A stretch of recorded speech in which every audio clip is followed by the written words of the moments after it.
Mobile ফোনের অপব্যবহার দিনে দিনে বাড়ছে। এই মোবাইল ফোনের কারণে অনেক তরুণ তরুণী আত্মহত্যা করেছে। আবার গবেষণা বলছে দেশজুড়ে যত পরকীয়া বিবাহ বিচ্ছেদের বড় কারণ হয়ে দাঁড়াচ্ছে এই মোবাইল ফোন। এবার রাতের বেলা সেই মোবাইল ফোনের ব্যবহার বন্ধের দাবি বাংলাদেশের সংসদে। বিস্তারিত দেখুন মোহাম্মদ সোহাগ বিশ্বাসের রিপোর্টে।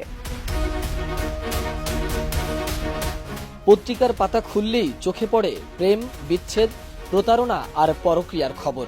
এর নেপথ্যে রয়েছে মোবাইল ফোন। এই মোবাইল ফোনের কারণে শুধু মানুষই নয়, ক্ষতি হচ্ছে প্রাণীকুলেরও। মোবাইল নেটওয়ার্কের কারণে দিনে দিনে কমছে পাখি। এবার রাতে মোবাইল ফোনের ব্যবহার বন্ধের দাবি উঠেছে খোদ সংসদে। মোবাইল ফোনের অপব্যবহার রোধে এর ব্যবহার সীমিত করার দাবি জানিয়েছেন কুমিল্লা ৭ আসনের সংসদ সদস্য ডাক্তার প্রাণগোপাল দত্ত। মোবাইল ফোনের অপব্যবহারের কারণে নতুন প্রজন্ম প্রতিবন্ধী হওয়ার আশঙ্কা প্রকাশ করে কানের রোগীর সংখ্যা বাড়ার পেছনে মোবাইল ফোনকে দায়ী করেন বঙ্গবন্ধু শেখ মুজিব মেডিকেল বিশ্ববিদ্যালয়ের সাবেক এই উপাচার্য। শনিবার জাতীয় সংসদে ২০২৪ ও ২৫ অর্থবছরে প্রস্তাবিত বাজেটের আলোচনায় অংশ নিয়ে এসব কথা বলেন তিনি। মোবাইল ফোন যেভাবে অপব্যবহৃত হচ্ছে, আমার মনে হয় না যে আর বেশি দিন আমাদের এই প্রজন্ম প্রতিবন্ধী না হয়ে থাকতে পারবে। বিল গেটস সাহেব নিজে বলেছেন ৩১ অক্টোবর ২০১৮ সালে উনি ওনার সন্তানকে ১৬ বছরের আগে মোবাইল টাচ করতে দেননি।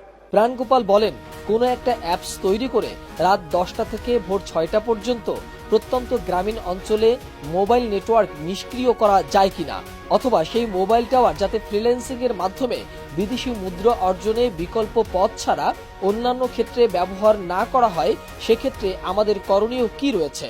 কোনোভাবে মোবাইল কোনো একটা অ্যাপ সৃষ্টি করে রাত 10টা থেকে ভোর 6টা পর্যন্ত প্রত্যন্ত গ্রামীণ অঞ্চলে মোবাইল টাওয়ারগুলোকে নিষ্ক্রিয় করা যায় কিনা, অথবা সেই মোবাইল টাওয়ার যাতে ব্যবহৃত না হয়, মানে ফ্রিল্যান্সিং এবং অন্যান্য বিদেশি মুদ্রা অর্জনের বিকল্প পথ ছাড়া অন্য কোথাও যেন ব্যবহৃত না হয়, সেই ক্ষেত্রে আমাদের নজর দেওয়া উচিত।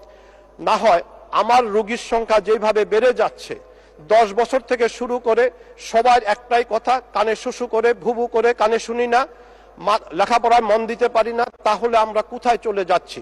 এই জায়গাতে আমি তথ্য প্রযুক্তি মন্ত্রণালয়ের মন্ত্রীর সাথে আমি সেদিন আলোচনা করেছি, কোনো কিছু একটা আবিষ্কার করা উচিত। এ সময় দেশের চিকিৎসা সেবা উন্নতির জন্য চিকিৎসকদের বেতন ভাতার পাশাপাশি গবেষণা, আবাসন সহ অন্যান্য সুযোগ সুবিধা বাড়ানোর প্রস্তাব করেন সংসদ সদস্য প্রাণগোপাল দত্ত। মোহাম্মদ সোহাগ বিশ্বাস, এটিএন নিউজ, ঢাকা।